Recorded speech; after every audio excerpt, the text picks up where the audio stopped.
გოდერძე კი მოთხილამურეები ერთმანეთს გიგანტურ სლალომში ეჯიბრებიან. დღეს უნდა გამოვლინდნენ გამარჯვებულები. ნათია რომაძე აკვირდება ტურნირის მიმდინარეობას.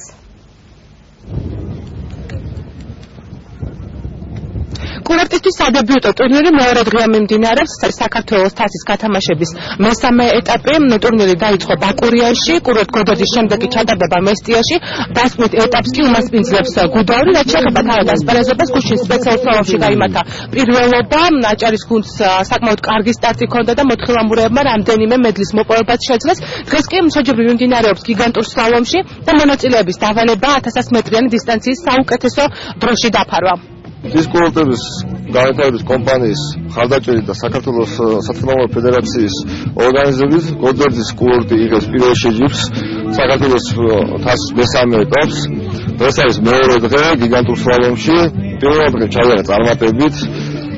ამჟამად მიმდინარეობს შეჯიბრი გიგანტურ სლალომში. ძალიან სასიხარულოა პირველ რიგში ის, რომ ყველა სპორტსმენი, რომელიც ამ ეტაპებზე მონაწილეობს, ყოველ წელიწადს აჩვენებს საუკეთესო დროს, საუკეთესო განვითარებულ მის შედეგებს.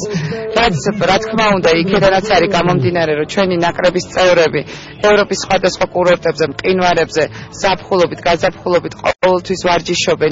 მეორე ადგილი, ვერ კმაყოფილი, დღესაც საბოლოო შედეგები არ ვიცი, მაგრამ კარგი შედეგი მაქვს და საპრიზოებში შემიპოვებ.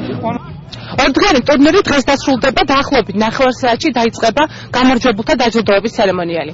მადლობა ნათია, მომდევნო გამოშვებაში ველოდებით უფრო მეტ ინფორმაციას და კიდევ